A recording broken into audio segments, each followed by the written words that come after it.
അയ്യപ്പേട്ടാ, നമ്മുടെ മുഖ്യമന്ത്രി പിണറായി വിജയന് ചില കാര്യങ്ങളൊക്കെ വളരെ ചതുർത്ഥിയാണ്. അതായത് കറുപ്പ് കണ്ടുകൂടാ, അങ്ങനെ ഓരോരോ കാര്യങ്ങളുണ്ട്. ഇപ്പോൾ അത് മൈക്ക് ഓണായില്ലെങ്കിൽ അതിന് ഒക്കെയാണ്. അപ്പോൾ ഏറ്റവും ഒടുവിൽ വടകരയിൽ ജില്ലാ ആശുപത്രിയുടെ 2ാം ഘട്ടത്തിൻ്റെ ശിലാസ്ഥാപന ചടങ്ങിൽ ജനപങ്കാളിത്തമൊക്കെ കുറവായിരുന്നു. അപ്പോൾ അത് ഒഴിഞ്ഞു കിടക്കുന്ന കസേരകൾ കണ്ടപ്പോൾ ഗർജിക്കുന്ന സിംഹത്തിന് അങ്ങ് സഹിച്ചില്ല എന്നാണ് അറിയാൻ കഴിയുന്നത്. അപ്പോൾ അദ്ദേഹം പറഞ്ഞത് ഇങ്ങനെയാണ്: നല്ല ചൂടുകാലമാണല്ലോ ഇത്, സംഘാടകർ വലിയ പന്തൽ തയ്യാറാക്കിയത് വല്ലാതെ ആളുകൾ അങ്ങ് തിങ്ങിയിരിക്കേണ്ട എന്ന് കരുതിയാകും എന്ന് തോന്നുന്നു. നിങ്ങൾക്ക് ഇടവിട്ടിരിക്കാൻ നല്ല സൗകര്യമായല്ലോ എന്നൊക്കെയാണ് അദ്ദേഹം പറഞ്ഞത്. അതായത് ആ കസേരകൾ ഒഴിഞ്ഞു കിടന്നതിനെ പരോക്ഷമായി പറഞ്ഞുകൊണ്ട് അത് സംഘാടകർക്കെതിരെയും, അതായത് നീയൊക്കെ ഇവിടെ കൊണ്ടുവന്ന ആളെ ഇരുത്താതെ എന്നെ വിളിച്ചു വരുത്തിയത് എന്തിനാണെന്ന് അദ്ദേഹം ചോദിക്കാതെ ചോദിച്ചു എന്നുള്ളത് തന്നെ പറയാം. അതെ അതെ അങ്ങനെ പറയുകയാണ് ചെയ്തത്. സത്യത്തിലെ എൻ്റെ ഒരു സംശയം, മുഖ്യമന്ത്രി പിണറായി വിജയനുള്ള സ്വാധീനത്തിൽ ഇടിവ് വരുന്നുണ്ടോ എന്നുള്ളതാണ്. സ്വാധീനത്തിൽ നിന്നല്ല, അദ്ദേഹത്തിന്റെ അപ്രമാദിത്വത്തിന് അല്ലെ, അപ്രമാദിത്വത്തിന് ആള് ഒരു വലിയ ആളെന്ന ഒരു ഇതിന് അതൊരു സ്വാധീനമുള്ളത്.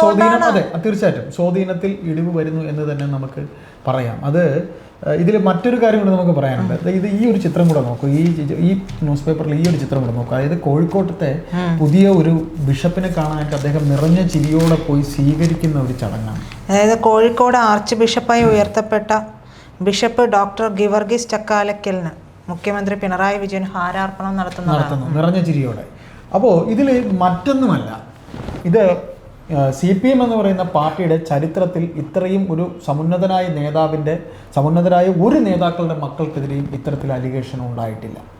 അപ്പോൾ അദ്ദേഹത്തിൻ്റെ മകൾ കൂടി ഉൾപ്പെട്ട ഈ കേസിൽ, ഈ പറയുന്ന SFIO അന്വേഷണത്തിൽ പിന്നെ അവരുടെ കമ്പനി എക്സാലോജിക് എന്ന കമ്പനിയുടെ തട്ടിപ്പിനെ സംബന്ധിച്ച് പാർട്ടിക്കകത്ത് അതിഭീകരമായ ചർച്ചകൾ, ഇന്നർ പൊളിറ്റിക്സ് നടക്കുന്നുണ്ട്. ഈ പറയുന്ന മധുര കോൺഗ്രസിൽ വെച്ച് ഇത് പൊട്ടുകയും ഈ ബോംബ് പൊട്ടുകയും തുടർന്ന് ഇങ്ങോട്ട് അദ്ദേഹം വരുമ്പോഴും ഗോവിന്ദൻ ഉൾപ്പെടെയുള്ളവർ, പാർട്ടിയുടെ ഇപ്പോഴത്തെ ജനറൽ സെക്രട്ടറി വരെ പാർട്ടിയെ ED പോലുള്ള കേന്ദ്ര അന്വേഷണ സംഘം തകർക്കാൻ വേണ്ടിയാണ് എന്നൊക്കെ പറയുമ്പോഴും പാർട്ടിക്കകത്ത് എതിർ ശബ്ദങ്ങൾ ഉണ്ടാകുന്നുണ്ട് എന്ന് നമുക്ക് അറിയാൻ കഴിയുന്നുണ്ട്. അതുമാത്രമല്ല, ഇത് വടകരയിലാണ് അദ്ദേഹം ഒരു പരിപാടിക്ക് പങ്കെടുക്കാൻ വേണ്ടി പോയത്. വടകര എന്ന് പറയുന്നത് പാർട്ടിയുടെ ശക്തി കേന്ദ്രമാണ്. ഇപ്പോൾ TP ചന്ദ്രശേഖരന്റെ ഭാര്യ ജയിച്ചത് എന്തുകൊണ്ടെന്ന് വെച്ചാൽ പാർട്ടി വോട്ടാണ് TPയുടെ ഭാര്യ ജയിച്ചത്.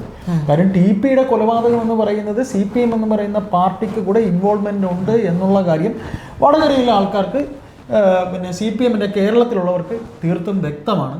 അതുകൊണ്ട് തന്നെ വടകര പോലുള്ളൊരു സ്ഥലത്ത് ഇത്തരത്തിലൊരു പരിപാടിക്ക് വരുമ്പോൾ, മുഖ്യമന്ത്രി പങ്കെടുക്കുന്ന പരിപാടിക്ക് പാർട്ടിയുടെ ശക്തി കേന്ദ്രങ്ങളിൽ ആൾ കുറയുക എന്ന് പറയുമ്പോൾ അദ്ദേഹത്തിൻ്റെ ജനസ്വാധീനം, പ്രജിത സംസാരിച്ചു തുടങ്ങിയപ്പോൾ പറഞ്ഞതുപോലെ ജനസ്വാധീനം ഗണ്യമായി കുറഞ്ഞിരിക്കുന്നു എന്നുള്ളതാണ് എൻ്റെ അർത്ഥം.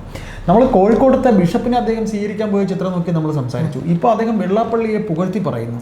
വെള്ളാപ്പള്ളിയെയൊക്കെ പുകഴ്ത്തി പറഞ്ഞത് 2-3 കൊല്ലത്തിന് മുമ്പ് അദ്ദേഹം പറഞ്ഞു, ഒരു സാമുദായിക നേതാവിൻ്റെയും തിണ്ണ നിരങ്ങേണ്ട ആവശ്യം CPM എന്ന് പറയുന്ന പാർട്ടിക്ക് ഉണ്ടാകില്ല എന്നൊക്കെ അന്ന് വളരെ ആദർശം വിളമ്പിയ ഒരു മുഖ്യമന്ത്രിയാണ്.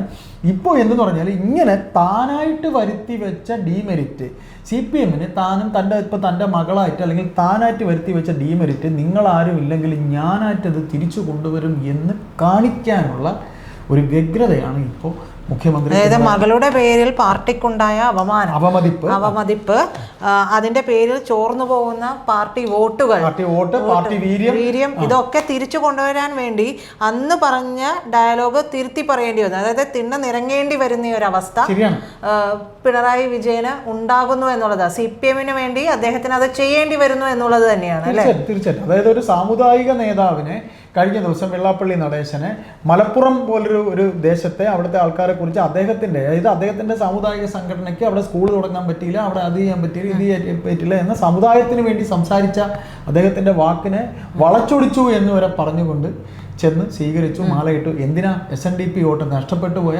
SNDP. അതെ, സാധാരണ അങ്ങനെ ഒരു കാര്യത്തെപ്പറ്റി വെള്ളാപ്പള്ളി ഉദ്ദേശിച്ച കാര്യം എന്താണോ അതേപ്പറ്റി പറയുമ്പോൾ ഒരു പ്രീണന സ്വഭാവമാണ് ഉണ്ടാവും. വെള്ളാപ്പള്ളിക്കെതിരെ പറയേണ്ടതാണ് മുഖ്യമന്ത്രി. എന്തായാലും വെള്ളാപ്പള്ളിയെ ഒന്ന് അടക്കിയിരുത്താനെങ്കിലും ശ്രമിക്കുക. അതായത് KM ഷാജി പറയുന്നുണ്ട്, പിണറായി അവിടെ പോയി അദ്ദേഹത്തെ ഏഷ്യൻ പെയിൻറ്റ്സ് കടകൂട്ടി പോകുന്ന രീതിയിലാണ് വെളുപ്പിക്കാനിരുന്നത്, പെയിന്റ് അടിച്ചത് എന്നാണ് KM ഷാജി ഒരു പ്രസംഗത്തിൽ പറഞ്ഞത്. അതായത് അത്രമേൽ വെളുപ്പിച്ചു. അതേസമയം നിങ്ങൾ ഈ പറഞ്ഞത് ശരിയല്ലായിരുന്നു എന്നൊരു വാക്ക് മാത്രം പറഞ്ഞിരുന്നെങ്കിൽ മുഖ്യമന്ത്രി എവിടെ എത്തുമായിരുന്നു? ഞങ്ങൾക്ക് ആരെയും പറയാൻ മടിയില്ല, ഇങ്ങോട്ട് പറഞ്ഞാൽ ഞങ്ങൾ അങ്ങോട്ട് പറയും എന്നുള്ളതാണ് KM ഷാജി പറഞ്ഞത്. അപ്പോൾ ആ ഒരു കാര്യം എടുത്തു നോക്കിക്കഴിഞ്ഞിട്ടുണ്ടെങ്കിൽ ശരിയല്ലേ? സാധാരണ മുഖ്യമന്ത്രിയുടെ ഒരു രീതിക്ക് അദ്ദേഹം പറയേണ്ടടുത്ത് വെച്ച് പറയും. അദ്ദേഹം പറയുന്നുണ്ട്, ഒരു വേദിയിൽ വെച്ചിട്ട് രമേശ് ചെന്നിത്തലയോ മറ്റോ മുഖ്യമന്ത്രിയാകുമെന്ന് പറഞ്ഞ ഒരു സ്റ്റേറ്റ്മെൻറ്റ്, അതിന് എണീറ്റപ്പോൾ തന്നെ അദ്ദേഹം പറഞ്ഞത്, വ്യംഗ്യാർത്ഥത്തിൽ പറഞ്ഞത്, നിങ്ങൾ കോൺഗ്രസിൽ തമ്മിൽ തല്ലുണ്ടാക്കാൻ നോക്കല്ലേ എന്നായിരുന്നു. അതായത് ആ സ്പോട്ടിൽ മറുപടി എന്നുള്ളതാണ് മുഖ്യമന്ത്രിക്ക്.